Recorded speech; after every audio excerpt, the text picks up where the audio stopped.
Sobat Jiwa, kalau kamu masih ngerasa kena karma buruk dan hidupmu stuck di drama yang itu-itu aja, stop. Video ini bukan cuma soal motivasi biasa. Gimana kalau masalahmu itu berulang bukan karena nasib, tapi melainkan karena program tersembunyi yang ada di otakmu yang tanpa sadar kamu yang aktifkan sendiri. Penasaran? Tonton video ini sampai habis karena kita akan bongkar dan uninstall programnya semuanya bareng-bareng, oke? Tapi sebelumnya, kita kasih lewat dulu intro yang satu ini. Selamat datang di Langkah Jiwa, tempat kita belajar menemukan kembali diri sendiri dan terhubung dengan alam semesta agar hidup bahagia, penuh makna. Sobat Jiwa, kamu pernah nggak sih ngerasa hidupmu itu melewati pola yang berulang? Kisahnya ganti-ganti peran, ganti judul, tapi konfliknya kok ya itu-itu aja. Kamu udah ketemu pasangan baru, awalnya chemistry-nya dapat banget. Tapi kok ujung-ujungnya lagi-lagi berakhir dengan drama yang mirip. Nah, semua masalah yang berulang itu, entah itu hubungan, entah itu uang, ataupun itu kesehatan, itu punya aromanya yang sama. Mungkin rasa takut miskin, rasa nggak dihargai, atau rasa selalu merasa sendirian. Rasa ini datang dari dalam. Setiap situasi di luar itu cuma cermin dari sinyal yang kamu pancarkan. Kamu bisa pindah kerja dari kantor yang toksik ke kantor yang chill, tapi kalau sinyal takut diomelin itu masih ada, kamu tetap akan menarik bos atau rekan kerja yang sifatnya galak dan bikin kamu merasa tertekan. Alam semesta itu kayak search engine yang paling canggih, Sobat Jiwa. Dia nggak mendengarkan apa yang kamu omongin. Misalnya kayak kamu pengen kaya, kamu pengen sukses, kamu pengen hidup berlimpah. Nggak itu yang didengar. Tapi yang ditangkap adalah apa yang kamu pancarkan. Uang itu susah dicari. Kalau dapat uang hari ini kira-kira cukup nggak ya buat besok? Nah, keraguan-keraguan dan keyakinan lama yang seperti itu akan menjadi frekuensi.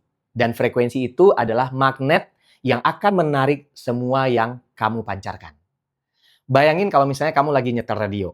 Kamu nggak akan dengerin siaran ceramah kalau kamu masih nyetel frekuensi musik metal, ya kan? Nah, pikiran bawah sadarmu itu suka sama hal yang familiar, bukan sama hal yang bikin kamu bahagia. Dia hanya terus berada di posisi yang terasa nyaman, meski itu menyakitkan. Dan selama kamu belum sadar bahwa setiap pengulangan itu adalah pesan penting dari hidupmu, kamu akan terus merasa menjadi korban.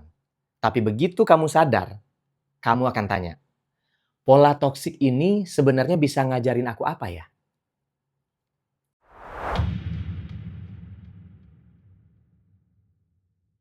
Sobat Jiwa, pola hidup yang terus mengulang itu 100% berasal dari luka batin yang masih tersembunyi. Kita sering banget kan menyalahkan orang lain, misalnya bilang, suamiku ini childish banget, atau ini gara-gara orang kantor nih yang nggak becus, misal. Padahal, akarnya jauh lebih halus, yaitu luka masa lalu atau luka masa kecil.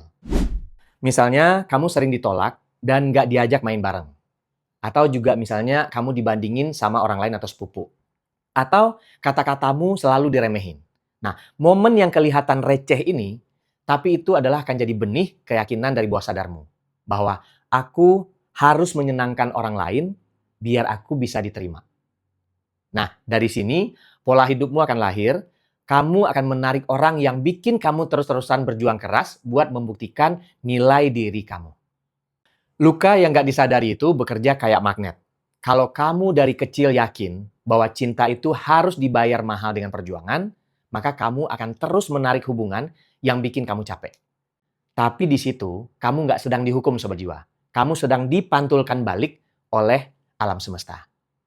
Luka itu cuma memori yang belum kamu terima sepenuhnya. Dia akan terus nongol sampai kamu berhenti ngusir, berhenti marah ke orang lain, dan juga mulai bilang, oke, aku siap lihat ada apa di balik rasa sakit ini.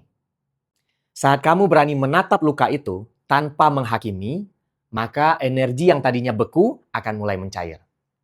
Sembuh itu bukan berarti lupa, tapi berarti kamu sadar 100% bahwa luka itu tetap ada dan luka itu berdampingan dengan diri kamu sendiri. Di sini kamu akan berhenti berusaha jadi baik di mata orang dan mulai sadar terhadap dirimu sendiri. Jadi, tanya sama dirimu sendiri, Sobat Jiwa. Emosi apa yang kamu selalu hindari karena kamu anggap nggak keren atau lemah? Rasa takut, marah, atau sedih? Nah, itu dia luka tersembunyi yang minta kamu peluk. Pertanyaannya, Kita udah nonton banyak video motivasi, podcast, pengembangan diri, bahkan ikut kelas meditasi. Tapi kenapa hidup kamu muter di pola yang sama dan juga berulang?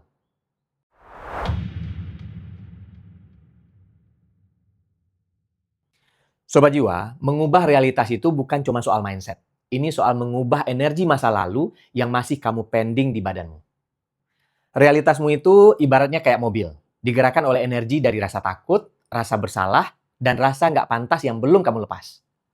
Masalahnya, kamu coba mikirin jalan keluar.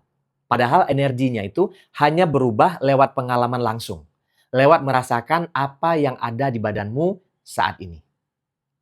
Bayangin kamu lagi gendong karung beras yang beratnya 50 kilogram.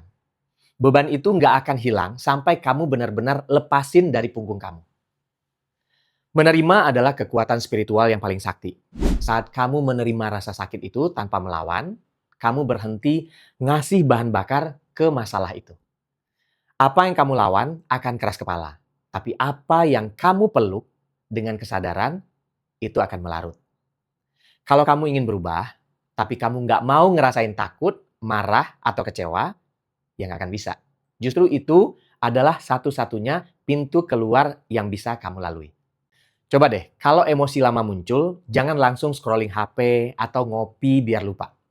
Duduk aja sebentar, kemudian dirasain.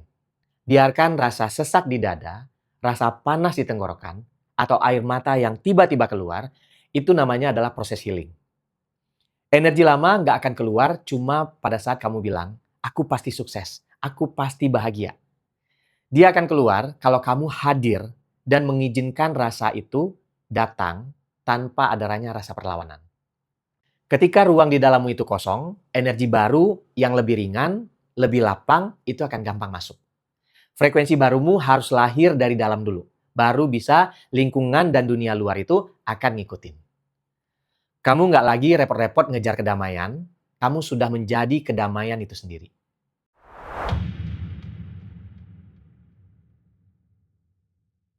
Terus kalau misalnya sudah dibersihin, next-nya apa? Setelah kita berhasil bersih-bersih energi lama, akan ada ruang kosong di dalamnya. Nah, Sobat Jiwa, hati-hati. Kalau ruang ini nggak segera kamu isi dengan identitas baru, maka kamu bisa gampang banget ketarik lagi ke pola yang lama. Kamu cuma perlu mengizinkan identitas lama untuk pergi, dan dengan sadar untuk menanam identitas yang baru. Kalau kamu masih sering kasih label ke dirimu untuk hal-hal yang nggak membangun, maka kamu akan terus-terusan menarik kejadian yang membuktikan keyakinan kamu itu. Perubahan sejati itu nggak dimulai dari gaya di luar, tapi dari pergeseran yang ada di batin kamu. Pertanyaannya bukan lagi gimana caranya aku mengubah hidupku, tapi aku mau jadi siapa mulai hari ini. Kalau identitas lama kamu adalah aku selalu kekurangan dan harus irit, maka identitas barumu bisa dirubah menjadi aku adalah orang yang cukup, punya kelimpahan, dan selalu bisa memberi. Mulailah dengan tindakan kecil yang selaras dengan versi barumu. Satu hal Sobat Jiwa, kamu nggak akan bisa bohongi energi. Kamu bisa ngomong positif, tapi kalau di hatimu masih ada identitas lama, maka hidupmu tidak akan bergeser. Tapi begitu kamu benar-benar bergetar sebagai versi barumu, maka hidupmu akan mulai mencerminkan hal itu. Pola yang berulang itu berhenti bukan karena kamu lebih kuat, tapi karena kamu sudah menjadi orang yang berbeda dari orang yang dulu menciptakan pola itu. Di sini kamu sudah stop menjadi korban dari masa lalu. Sobat Jiwa, sudah cukup kita nyalahin keadaan atau ngedumel kenapa dunia luar itu nggak berubah. Kenyataannya, dunia luar itu cuma cermin dari setelan pabrik yang ada di dalam dirimu. Ketika kamu terus menolak masa lalu, maka kamu akan terus mengulanginya. Ketika kamu terus mengidentifikasi diri sebagai korban, kamu memeliharanya. Dan ketika kamu mulai sadar, kamu akhirnya bisa memutus lingkaran setan itu. Kamu sudah lihat, kamu punya pilihan untuk memulai lagi. Bahwa setiap nafas adalah kesempatan untuk menulis ulang tentang dirimu. Kamu nggak perlu lari lagi, nggak perlu berusaha jadi orang lain. Cukup hadir, sadar, dan hidup jujur dari dalam dirimu sendiri. Kalau kamu ngerasa hidupmu kayak di situ-situ aja, ingat baik-baik Sobat Jiwa. Kamu bukan lagi korban yang terjebak. Kamu adalah penulis skenario hidup kamu sendiri, dan pulpennya selalu ada di tanganmu. Terima kasih untuk Sobat Jiwa yang sudah mampir ke video ini. Buat kamu yang terinspirasi, boleh klik like dan juga tinggalkan komen di bawah ya. Jangan lupa untuk subscribe dan klik tombol loncengnya supaya kamu nggak ketinggalan video-video terbaru dari Langkah Jiwa. Kalau kamu punya cerita perjalanan hidup yang menginspirasi, kamu bisa bagikan ceritamu ke email yang ada di kolom deskripsi. Karena perjalanan jiwa setiap orang itu unik, Sobat Jiwa. Siapa tahu ceritamu itu bisa menginspirasi dan juga menyentuh hati banyak orang untuk bisa bertumbuh dan bertransformasi mencapai tujuan hidup mereka yang sejati. Mari kita aminkan langkah kita hari ini bisa menjadi awal yang baik untuk kita bersama-sama mencapai tujuan jiwa kita di dunia, langkah demi langkah. Sampai jumpa di Langkah Jiwa berikutnya.